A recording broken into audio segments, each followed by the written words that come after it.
Jagradav, Jam Masters. One of the Eightfold Path of the Buddhist tradition is right understanding. What is that?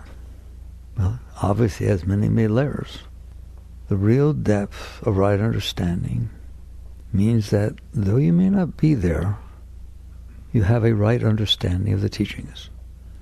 So let's take a look. We'll start with the foundation of right understanding and then move on to the direction of one's life.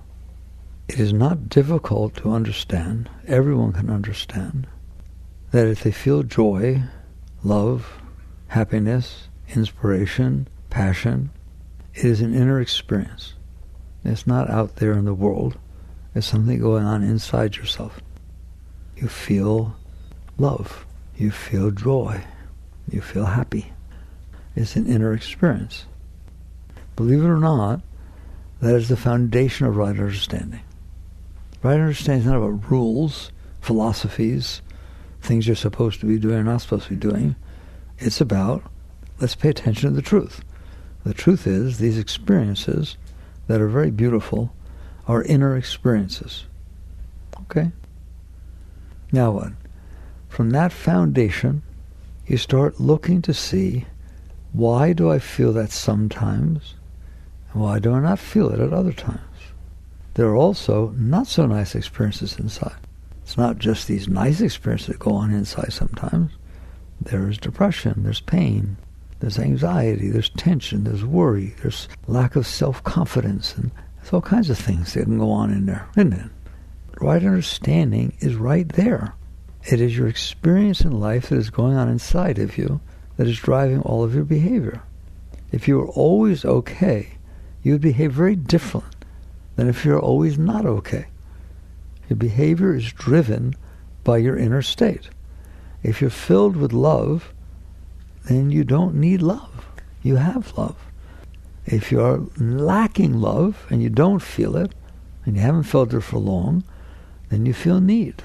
I need to feel this. It's so easy to understand. The teachings are not complicated. Anybody can understand them. The main thing being, can you stay centered enough to pay attention to what's going on? That's what right understanding is. So now we're going to start with that foundation. The things are going on inside of me. I have an inner state of being. Love, joy, happiness, inspiration, passion. These are inner states of being. And the other ones, down, negative, hurt, painful, lost, etc., are other inner states of being. All right, so that's the foundation. I don't have to tell you what you're going to do based on that. You're going to do whatever you can to make it nice in there. It's the most natural thing in the whole world. You're going to try to feel good in there. You're going to try to feel love. You're going to try to feel inspired by what you're doing. You want to feel these beautiful experiences inside. And you're going to try to avoid the negative ones, the things that don't feel good inside. That's completely natural. If you think that what spirituality is about is renouncing feeling good, renouncing feeling love, you got the wrong message. That's wrong understanding, not right understanding. Spirituality is about truth. And the truth is, every part of your being wants to feel high. It wants to feel love, wants to feel joy, wants to feel happiness, wants to feel filled with energy and excitement. Okay? You came to the right place. I got the wrong crew here? And anybody who taught you anything other than that, they're crazy. That's like telling somebody, don't try to survive. You're going to try to survive. That's what your body does. It's a natural instinct. It is a natural instinct. I'm not just teaching this. Yogananda once said, spirit loves spirit. You like feeling that energy inside. That is the soul, the deepest part of your being, wants to feel the joy, the natural love that can flow inside of you. And there's not only nothing wrong with that, it's going to be that way. That's how it is. It's natural. And you, of course, don't want to feel the opposite. So with that as a foundation, now right understanding says, okay, now pay attention. How are you going to get that? What is the things that you can do to try and bring about a feeling of joy, a feeling of happiness as much as possible, and avoid the feelings of lacking and pain and need and so on? Well, your world, and that means the entire human race, basically, except for a few exceptions, they think the mind is very smart. And the mind says, I have noticed that when such and such thing happens outside, I feel joy inside. It's just the truth. I'm sure you've seen that. I'm sure you've noticed that. If another thing happens outside, I feel disturbed inside. I feel hurt. I feel not well. Okay. Therefore, I need to get the things to happen outside that make me feel good inside and avoid the things outside that make me feel bad inside. Have you ever found yourself doing that? You better smile. And if you're not careful, you will spend your entire life doing that. And it becomes a rat race. Why? If you haven't noticed, the outside is not going to just magically unfold the way you want all the time. Therefore, that doesn't become a path to permanent well-being. It is a path to conditional well-being. That's the words we use in the vernacular. That's conditional well-being. It's conditioned upon an event happening outside that when it comes into you, for some reason, somehow, it causes and stimulates happiness, joy, love. It can be a person in front of you. It can be a job. Somebody gave you a task to do. You really like it. You're excited about it. You get inspired to do it. Okay? This is right understanding. It's not complicated. It should be simple to understand. Why? Because it's the truth.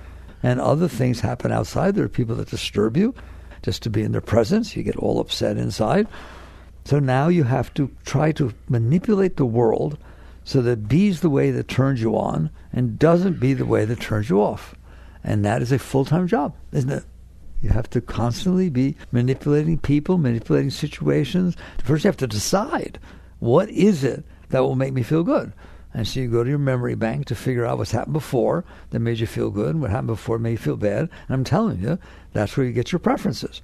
Some people say, the great deep teachings teach you shouldn't have any preferences. The great was not difficult for those who have no preferences. But that's incomprehensible to a normal person. I have preferences. I have lots of preferences, and I'm very committed to my preferences. I don't know about you. I'm very committed to my preferences. How did you get those preferences? Where did they come from? It's not true you were born with them. That's some genetic thing.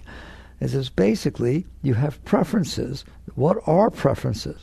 There are things that your mind has analyzed and figured out that if these things happen, they will make me feel good inside. Therefore, that's my preference.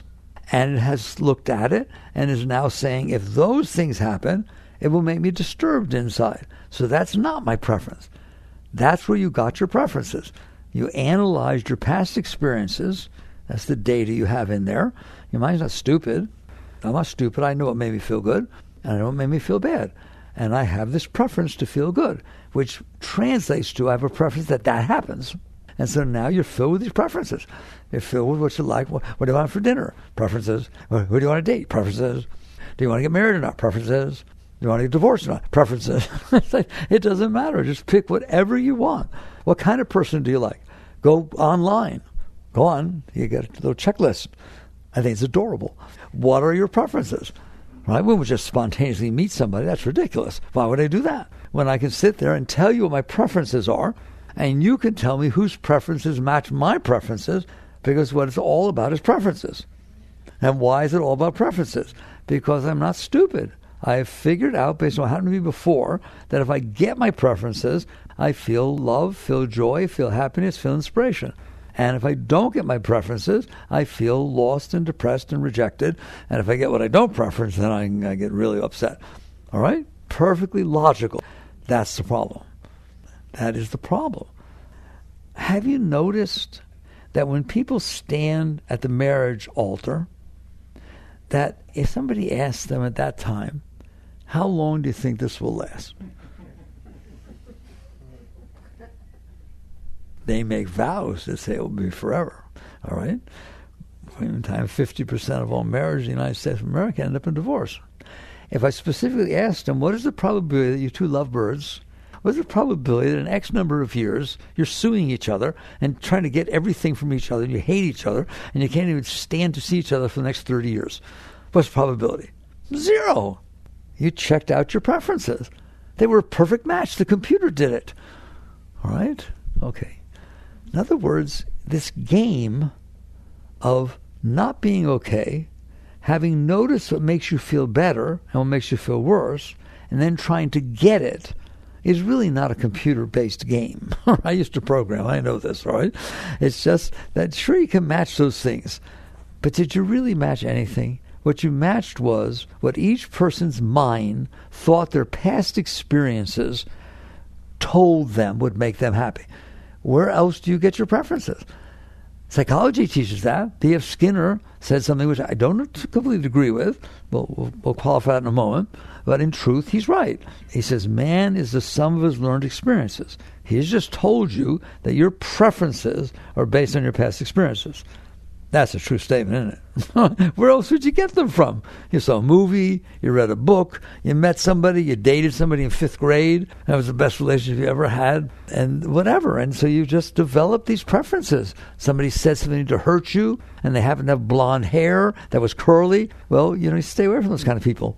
I know better. You're an amazing being. You take the data that's happened to you, you store it in your mind, and you develop these preferences to try to make the world be that way. The problem is they change all the time. Have you ever read a book and it kind of changed how you saw stuff? Ever go to a movie and change how you saw stuff? Ever met somebody, dated somebody? Let's even get closer. And all of a sudden, everything's changing. What did Christ call that? Oh, building your house on sand. That's just shifting stuff. It's got no solidity to it. But what people say, it's all I got. I know that made me happy before. I'm not happy now. So I need that to happen. These are my preferences. Okay. That is one way that you can live your life. It is not based on right understanding. It's just based on habitual behavior that's driven by past experiences, including when you were 10 years old, you had a preference. Now you're 32 years old, you still think, I've always felt that way. When I was little, that's what I wanted to do. So now your 5-year-old mind is going to determine what you should be doing when you're 32. Come on, let's do that. That sounds really very interesting. And you start realizing it's not right understanding. It's just reactionary behavior. That this is what happened before. I'm not okay. This this will make me okay now. This bothered me before. I want to stay away from it. And that is deciding the patterns of your life. Okay, that's one path. I said we're going to talk about this as your path in life. That is a path in life, not which particular thing you liked and how to get it. That's not a path. It all falls in the path of, I'm not okay. These are the things that made me okay before. These are the things that made me worse before. Therefore, I will try to make the things outside happen that made me feel good, and I'll try to make the things not happen that made me feel bad. That entire game, no matter which ones you pick, I don't care. Now I understand what I want. I thought I wanted this. Now I want that. It's just it keeps changing. But you see it as the only path you have. But it's not. So there's an entire other way to live life, and that is what right understanding is about. It's inside of you, the things you end up feeling. When you feel love, when you feel joy, when you feel happiness, when you feel passion, inspiration, these are inner experiences. Then you express them outside. And of course it's beautiful, but the beauty is inside. It's not outside. Outside becomes a stimulus, a catalyst that helps bring about that feeling inside. I'm not going to deny that. But the feeling is still inside. The experience is inside. So what the deep teachings, and some people just aren't ready for them, all right? But I figure if you end up here, we might as well talk about them. The deep teachings say, let's see, if the experience is inside, but you're going outside to make something happen that will make you feel something inside, that's called indirection. It's not direct. I need something outside to happen so I can feel something inside. Well, what the Buddha says and what right understanding says, well, that's not right understanding. If it's inside, why don't you go inside and find it? There. Why don't you go inside and find it? The question is, if it's inside of me, why don't I feel it? If it's always inside of me, and that's what you're taught, the deep teachings, that love is always inside of you, always, always, unconditionally, it is inside of you. And so is inspiration, and so is joy, and so is happiness. It's inside of you. Then why do I need something outside to experience what is inside of me? It's sort of like, I'm hungry, and you were so kind that you brought me this beautiful food, and it's just sitting right in front of me. Somehow I got in my head that I can't eat it unless she feeds it to me. And so the food is sitting there, but I'm waiting. I'm waiting to eat. I'm starved. Well, why can't you eat? Because nobody's feeding it to me. That's what you're doing with your happiness and joy. It's inside of you all the time. But you're saying conditions have to be a certain way outside in order for me to feel what's going on inside of me. I'm going to repeat that because I hope it sounds really stupid. It's inside of me, but something has to happen outside for me to experience what's inside of me. Well, the deep teachings, whether they be Buddhism, meditation, yoga, all of them, the entire deeper way of life says, well, I don't think that's right understanding. Right understanding is if it's inside of you, go in there and get it. Now we're ready for the inner path. There's nothing wrong with the outer path. There's nothing wrong with going outside. It's not wrong. Don't do that. Don't let them tell you that. Don't renounce. There's no renunciation. Renunciation means I believe it's outside, but I'm not going to do it. I'll be stoic. I'll wait till I die. Then my reward will come. Please don't do that. Please don't do that. You have a life to live. You're supposed to be living your life. It's very important. Your life is very important. You're supposed to be doing something here. You took birth for a reason. It's real. It just should be based on right understanding. So it's not wrong to go outside and try to find things that make you feel good. It's an addiction. It's just like a drug. I mean, people who are addicted to drugs do better when they get it. Go on, get somebody who's hung up on heroin and they're really strung out and they're shaking. What do they want? Brussels sprouts? Something healthy? No, they want a hit. Will it make them feel better? They absolutely will stop shaking. They absolutely will say they feel wonderful. They will thank you very deeply. That's the same thing as I'm not okay and I have these needs for things outside and for me to be okay. Do you see the similarity? I hate to use that similarity, too bad, right? But that's what it is. And you become addicted to things outside of you so that you can feel okay inside. Well, deep spirituality says, fine, you want to do that, do that. But someday you're going to find out it really doesn't work. Of course it works for a minute. Of course it works while it's new. Of course it works until it proves that it doesn't. Okay? You get a new job, they give you exactly what you want to do. You're so excited, they give you the corner office. Everybody respects you, and then a new boss comes in and says, nah, I don't want you doing that. No, my person from the old company is taking your corner office. That's how it happens, by the way. They bring in their people. You ever heard that word? They're bringing in my people. So what happens to you? You can go sit over there. Now, how you like your job? No, I don't like it anymore. Okay? It's conditional. Things have to be a certain way for you to be okay because you banked your inside on the outside. So it's not wrong. It's not wrong, and nobody should take it away from you or try to talk you out of it. Just someday you wake up, little by little or suddenly, and you realize that is an awful lot of work to try to get everybody outside of me and everything outside of me, including the weather. Don't rain. I'm playing golf tomorrow. It's my day off. Why does it rain on my day off? Now you're in trouble. The weather causes you trouble. And the next thing you know, everything's conditional, and you have to try to go out and really work. That's where all your tension comes from. And your worry. I worry it won't be the way I want. That's what you worry about. So someday you'll wake up, not because you had to or you're afraid. You just wake up and realize, this is just not working. That's what a midlife crisis is. I've done the game my whole life. I got the family, I got the kids, I got some money, I got the corner office. I ain't happier than I was before. In fact, they get to the point where they say, here, you ask a normal person, when were the best years of your life? My childhood, or when I was in college. What, are you crazy? The answer should be right now. There's no better year of your life than right now. But what you're doing is sitting there saying, I didn't worry as much then. I was happier. I had this and that, right? Why? Because things were the way I wanted them to be. But then why is it that no one's totally happy the way they are? People that are rich, do you think they're happier than you? Do you honestly believe that people that are rich are happier than you? That person that was number one on Forbes as the richest man or woman in the world, when they became number two next year, it hurt them. I've met those people. It's not like, oh, well, now I'm number two. Give me a break. It becomes an ego thing. It's you wanted to be number one. It turned you on. People respected you. So you just, at some point you wake up. How? I don't care. When? I don't care. It's your business. You wake up and you realize, wait a minute. I'm chasing all the time. clinging, chasing, resisting, manipulating, needing, okay? Help. And it's not that you drop out. It's not about dropping out. It's about dropping in. And you start to realize, wait a minute, anything that ever happened that turned me on, I felt it inside. So if it's in there, why don't I feel it all the time? That becomes your basic foundation for you going inside, for you dealing with the deeper part of your life.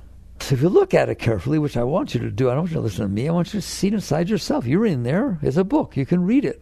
You can start to notice certain things because you're very smart. You start noticing that the reason I get upset inside is because things happen outside that disturb me. Okay, well, that's a true statement. Okay, how can I feel love? How can I feel joy? How can I feel happiness if things outside are going to disturb me? So you can approach that many different ways. The way we're going to approach this very quickly here. Okay, somebody says something you didn't like, something happy you didn't like, the weather rained when you wanted to go out and do something with somebody, the driver in front of you was driving slow when you wanted to go, you were in a rush. I live in here. I know what it's like to be in a rush and pull up to a light that takes a long time, and it's green, and you got to make sure you make it through it so that you don't have to stop. Am I the only person that does that? I want to know. I'm asking right now, all right? And there's this anxiety, there's this feeling that the light has to be the way you want it to be. What happens if it changes and it's not the way you want it to be? Okay? So things happen outside and they can create some disturbance inside. Let's just start there. That's just reality. That's truth. That's only a problem for the moment. The problem is you store that. And this is what I've found. I've done this for 50 years. I've watched very carefully for a very long time. We store those disturbances. Next time you go toward that light, when you're coming back home or whatever the heck it is, you feel some anxiety. You stored the disturbance, didn't you? Somebody said something to you, caused a little disturbance. Maybe it's the way you interpreted it, whatever it is, doesn't matter. They said something. 3 days later, you see the person again. What happens? You feel that disturbance again. You do not feel the same. One thing was your friend who said one thing, and all of a sudden it becomes different. All right? That's a problem. That's a problem. Not that the event was a problem. Events happen. The fact that you stored it inside, you're going to find out that not only is a problem, it's the problem. That's what I found. That's the problem. There's no other problem. If it happened and you felt disturbed and you said, okay, into every life some rain must fall, and you smiled and you let it go, then the next time you approach the light, you wouldn't feel anything. This is fine. There's no more probability it's going to turn red this time than last time, all right? It's just you left this impression in there. Somebody had a bad day and you called out, Sally, how you doing? And she didn't respond, and she's supposed to be your friend. How you doing? Hurt? Anxious? The truth is she had earbuds in, so she didn't hear you, but you don't know that. And you're not going to find out because you don't like her anymore. And you'll walk around the opposite way. By the way, if you really got hurt, and if you're like a normal human being, and you do finally walk up to her and say, that was real nice the other day, and say hello to me. And all of a sudden she says, oh, I didn't hear you. Why? I had earbuds in. Yeah, I really believe you. Whoa. You just made this negative thing go on inside of you, and that is the reason that you don't feel happy. It's not that you don't have happiness inside. It's that you stored all this negative junk from the beginning of your life, all through your childhood, everything. Anything that ever bothered you, you pushed it away. You have hands inside, and you use those hands to keep a distance from things that disturb you. You don't welcome them in, do you? You don't sit there and say, oh boy, here comes something that bothers me. Here, God, here, universe, here, have it. I don't want it. Here, it just comes and goes. But it doesn't do that, does it? Because you don't let it. So you store it inside yourself. And then you wonder why you don't feel happy all the time. It is not that you don't have happiness in you all the time. You have happiness in you all the time. You have love in you all the time, beyond your comprehension. Total love, total happiness, total inspiration, total joy, independent of anything outside. Well, why don't I feel it? Because you close the blinds. It's like light shines into your room, into your house, unless you close the blinds. The light's still there, but you close the blinds. Now you can either try to artificially build light inside your house, or you can open the blinds. So that's the same thing. You go out and try to find somebody who distracts you from yourself enough. You're so interested in them, they're so interesting, they take good care of you. Then all of a sudden you feel some love. Why? Because it distracted you from the garbage that you stored inside of you. And the moment they're not there, you're lonely. I wonder if they're truthful to me and all kinds of stuff. Because you have this garbage stored inside of you. And so this becomes the other way of life. It's totally different. Instead of going out there trying to get what you want, which I said there's nothing wrong with that, but you get wise enough to where you're not out there spending your efforts trying to get what you want. You're in here trying to remove the blockages that are keeping you from feeling the flow of love all the time. It is always in there, I assure you. No matter what troubles you're going through and how depressed you are, and how many bad experiences you've had, I don't care. It has nothing to do with it. It's not that the experience happened, it's that you stored it. If you had a terrible experience when you were 10 years old, but you're now 40, I'm sorry, it should not still be in there. It hasn't happened for 30 years. Why is it still in there? But no one will talk to you like this. And that's why, because you have to find things that compensate for all this garbage that you stored inside. And that's what you're busy doing. Why don't you instead get rid of the garbage? I was reading something from Rumi the other day. It said, yesterday I was clever, so I wanted to change the world. Today I'm wise, so I'm changing myself. There, that's everything I just talked about. Just basically, you did this. And now you're complaining that it's that way. Oh, I just don't feel happy anymore. I don't have any energy. Well, you stuck inside of you the worst. Is it not true that you stored inside of you the worst experience that ever happened to you? It's true. Everybody does it. And no one will talk to you the way I'm talking to you, which is, what a silly thing to do. Take every disturbance you ever had and store it inside of you and then wonder why you're disturbed. Because you made a storehouse of your disturbances. And so now the entire other path, what the Buddhists mean, what the true Buddha means by right understanding. Now you're starting to get some right understanding about what's going on inside of you, your relationship to the outside world, and your relationship to yourself. And the truth is that it's your relationship to yourself that matters. There's no more important relationship than the relationship with yourself. You live with yourself all the time. The reason other relationships are important to you is they help you deal with yourself. If you love me so much that you always dote over me and you're always there when I need you and I can trust you so I don't have to worry about all these problems I have inside of me, then I feel comfortable with you. In other words, you're compensating for the problems I've stored inside myself. Now, just so you don't get confused, it doesn't mean that when you get them out and you feel love all the time, that you don't have relationships. You have beautiful relationships. They're called, I'm filled with love. Do you want some? Not, I'm not filled with love. Dress up like a clown once in a while, but don't all the time, and wear different things, and take me places where I want to go, and tell everybody how much you love me, and every time I come home, stand up and cheer. Just be the way I need you to be all the time, then I'm fine. Then I feel love. That's because you're temporarily compensating, and really it's distracting me from myself. Why do I say that? You are distracting me from myself. What do you think your vacations do? They're distracting you from yourself. That's what you call entertainment. It's basically, it pulls your consciousness away from the garbage that you stored inside. And therefore you can feel some high, you can feel some love, you can feel some joy. What the deeper teachings are asking you, why don't you just go in there first, stop storing that stuff inside yourself. You don't have to do it. There's no glue in there. There's nothing in there but you. There's nothing in there but you. Who else is in there? Your parents in there? In there, literally. I'm talking about your mind. You, the consciousness. Hi. Anybody else in there?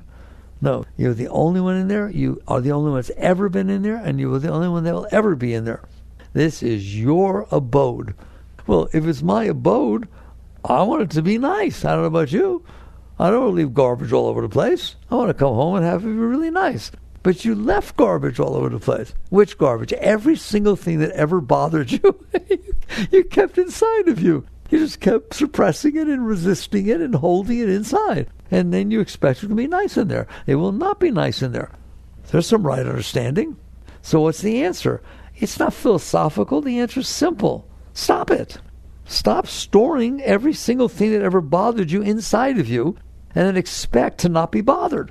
You do know that stuff's in there. Does it ever come up in your dreams? Does something remind you of these bad times? You see somebody and it comes back up. Do you have stuff coming back up in there? Ever feel pain? Ever feel disturbance all of a sudden? Somebody says something in a relationship and someone doesn't behave exactly you expected them to, and for days it's just jittery, uncomfortable in there. You're out of sorts and it's weird. No, you never ever had that experience, all right? That's because you stored that stuff in there, and sometime the outside comes in, it hits it. What do you say? It hit my stuff. You use the word yourself. I mean, you really hit my stuff.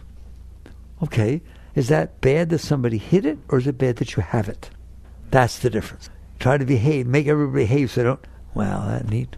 Okay, I'll tell you where my stuff is. We're going to get married? I'm going to get close? I'm going to map out so you understand me. I want you to understand me really well. Here's where my stuff is. Don't touch it. If you love me, you won't talk about that. You know I don't like to talk about that. And you won't do this, you don't do this, you do that, and so on. I'm going to train you. That's what you do. I'm training him. I'm training her. Let's just see whether it's going to work out. And you get to the point where you say, no, the problem is not that somebody hit my stuff. Look at me in the eyes. The problem is not that somebody hit my stuff. It's that I have stuff to be hit. You will not be free by training the world not to hit your stuff. You'll be a very busy person, because you meet new people all the time, and that's dangerous. You haven't trained them yet. All right? And so basically, you just make that choice. That's the bottom line. Do you want to be out there trying to make that outside world be the way you need it, so that when it comes in, it makes you feel better, and it doesn't ever make you feel worse? And I like that. It doesn't hit your stuff. Now you choose. And that choice is really deep. It's like the whole change of the direction of your life takes place. Is it that they're bad because they hit my stuff? Or is it that I'm crazy carrying the stuff inside of me for my entire life? All right? And psychology, people talk about what's the relation between psychology and yoga? Psychology is at this level, and the deeper teachings are higher. They're just at that level. It's not that psychology is not true. Psychology is wonderful. Just like doctors and physiology and understanding anatomy of the body. It's wonderful. That's not who you are. Your body can be very healthy. You can be the most depressed person ever lived. Or you can have physical problems and be happy. So there's layers of your being. So psychology says you have this. Freud said it. You have this stuff stored in there.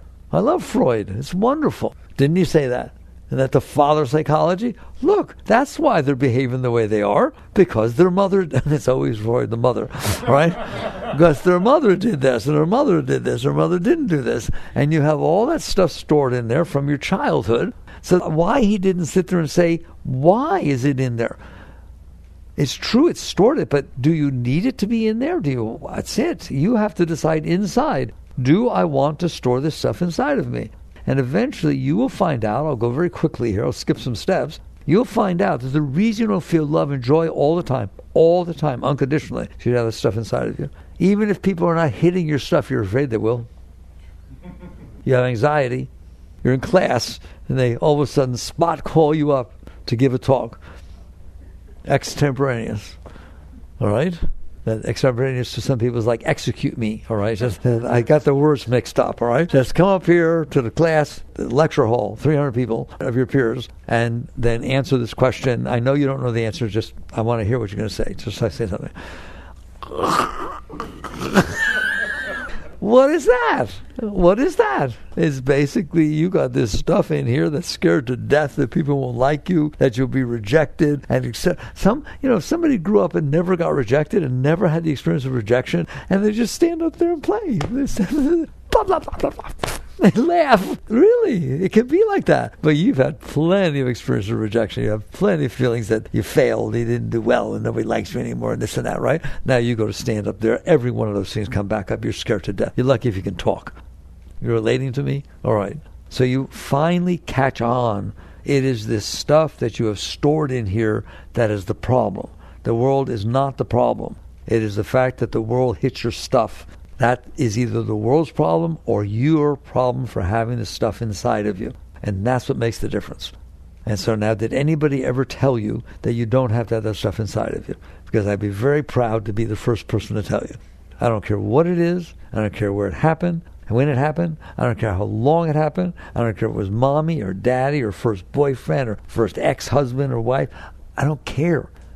If it's in the past, it doesn't belong in there.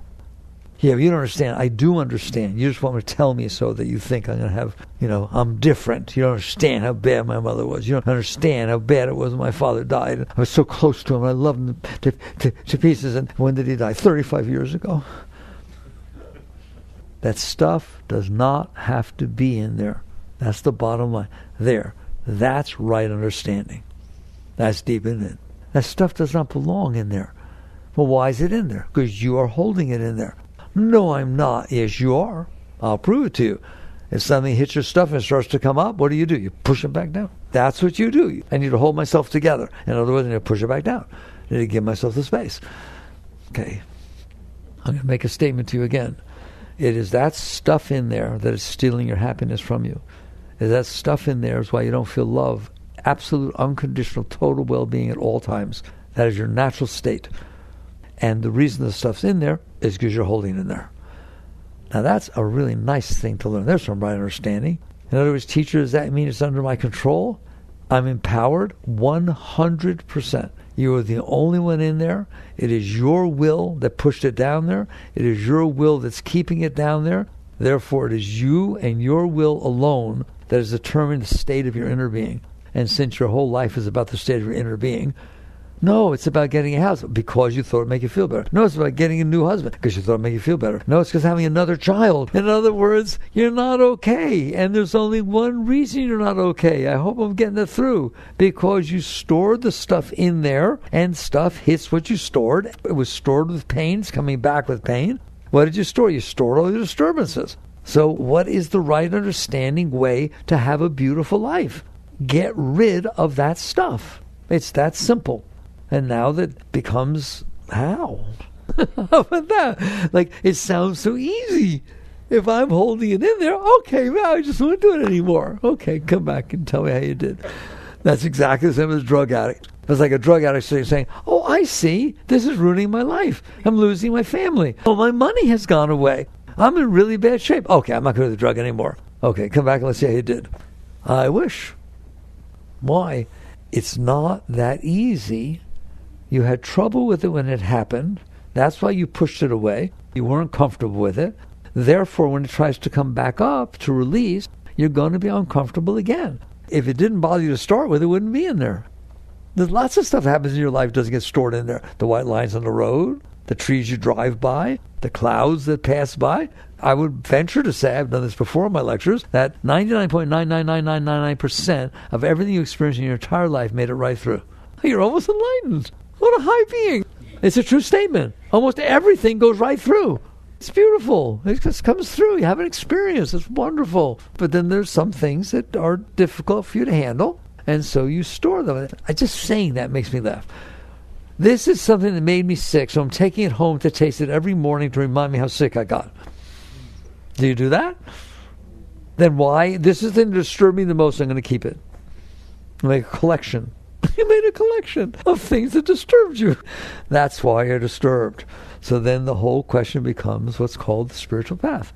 So real spirituality says, I would like to learn to get rid of this stuff.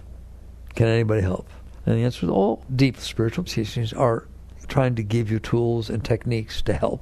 But they don't always give you the foundation we just talked about, where you understand why you're meditating, where you understand why you do a mantra, why you understand why you do different spiritual techniques. It's not to get high. It's to release what's keeping you from being high.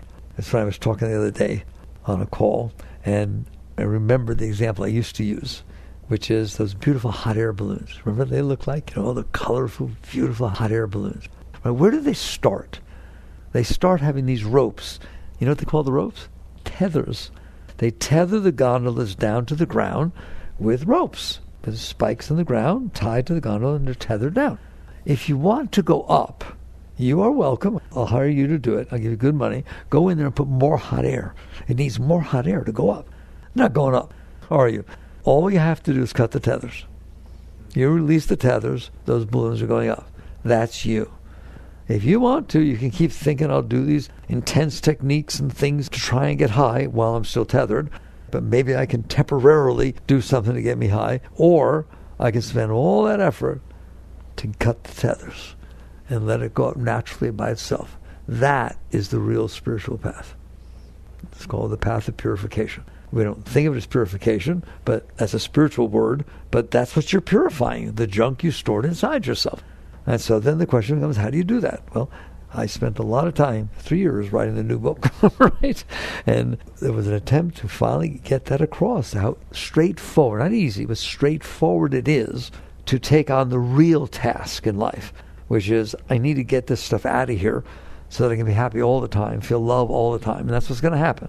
If you work on releasing that stuff and not putting any more in, you are going to get high. It is going to be just like the hot air balloon. It will naturally go up, right? But this stuff sometimes comes up and it's not so comfortable. Yes, that's right. That's exactly right. And then you have to decide whether you want to store the discomfort in there yet again, or whether you want to say it is worth the discomfort, such as going through withdrawal to get off of your heroin habit. It is worth the discomfort. You all do think it's worth that drug addict going through withdrawal to get the life back, don't you? Which one do you think it's not worth it? Well, this is exactly the same. Are you willing to go through the pain, the disturbance, so that you can release it? Because it's going to come up. So you have to have that commitment. You come inside and you say, I can and I will. I am willing to go through this. Now, what are the techniques? I do it very deeply in the new book, Living Untethered. We just do it very, very short. You don't start with the big stuff. You don't start with the big stuff. You don't start with what mommy did and what daddy did and what your first ex did. Don't worry about it. It's in there. At some point you'll work with it. Yes, it still gets hit. Yes, it's a disturbance. That's not where your work is. Your work is what I call the low-hanging fruit. There are events that happen to you in your life every single day, regularly, that you disturb yourself about, that there's nothing you're going to do about. The red light that happens, the driver in front of you, the fact that it's raining when you don't want it to, the fact that somebody maybe said something but you're not sure. It's just hilarious. And the line in the book that lays that down is, the moment in front of you is not disturbing you. You are disturbing yourself about the moment in front of you. Can you see that? Oh my God, the light might change. What am I going to do? I might be late. No, nothing's happening. Absolutely nothing happening, right? Well, we went on a date. It was really nice. Will she go out with me again? Will he go out with me again? Will he call? All right? There's nothing you're going to do about that besides make yourself uncomfortable about a nice date you had. Or the same thing with a job or anything. You're disturbing yourself. Those are the ones I want. Just let's work with those. The events that are happening every day, that if you didn't disturb yourself about them, they would go through. But you bothered to bother yourself about them. Stop doing that. Just start with the simpler things and just work with yourself. You're going to be surprised to see how much you do that. In fact, you'll be shocked to find out how much trouble you cause yourself on a regular basis. That'll be the first real realization. Like, oh my God, have I been doing this my whole life? Like when I was in high school? No wonder high school was so tough. I've just been bothering myself over nothing. Work with that. That's your starting position. Practice. I use the same examples. When you want to play the piano, you don't take down Mozart or Beethoven and sit down there and say, I should be able to play this. You play your scales. I know you may feel, I can't do this. Of course you can't do this. You haven't practiced. You haven't learned. Nobody ever talked to you like this before to tell you that you shouldn't be storing that stuff in there. And there are ways that you cannot. But I try and it doesn't work. Then take the simplest thing and practice with that. Just practice with letting go of the weather. Practice with letting go that it's hot out. Practice letting go of things that you can't do anything about, and there's nothing really wrong with them, but you're just bothering yourself about them because you have a preference. How do you let go? Relax. Use positive affirmation. I love it. I love heat. I just love it. Come on, get hotter. I love it. Just do nice things in there. Instead of storing it as negative, store it as positive.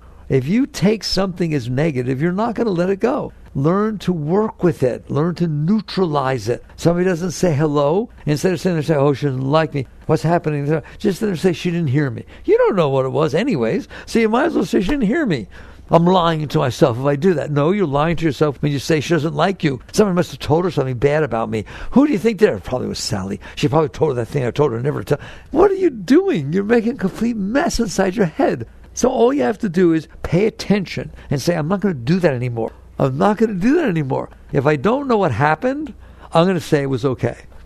Just start there. Don't make up what might have happened, because you're always going to have it be negative because you're scared to death. You have all this stuff inside of you.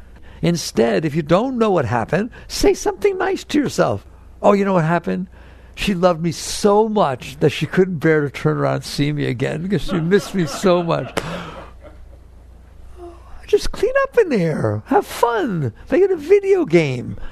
And so basically you eventually catch on that you can play in there. You can have fun in there. You can make it nice in there. Now you're using your will to make something nicer instead of using your will to push all this garbage down so that you stay suppressed. And then what's going to happen if you practice like that constantly on a regular basis, you're going to find out that when something else comes up that's a little bit bigger, that you learned how to let go.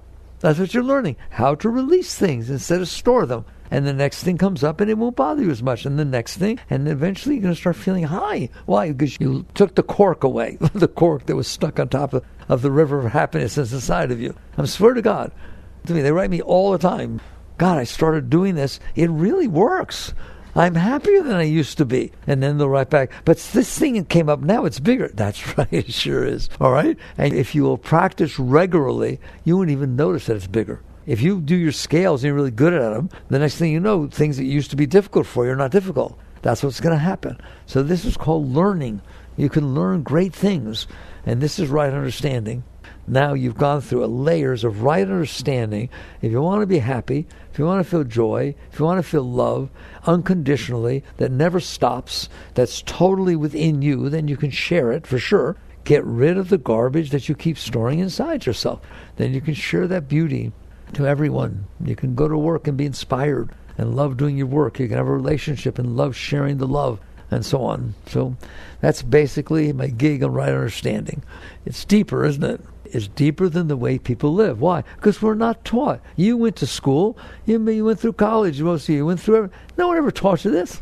They didn't teach you the most important thing that can ever be taught. How to be okay inside. How to be happy. How to be whole. All right. I hope you understand. You see how sincere I am. Like, you're loved. You're a beautiful being. You're absolutely beautiful. Nothing you ever did makes any difference except that you stored it inside of you. So basically, work on this stuff, please, because you help everybody around you. Jai Gurudev.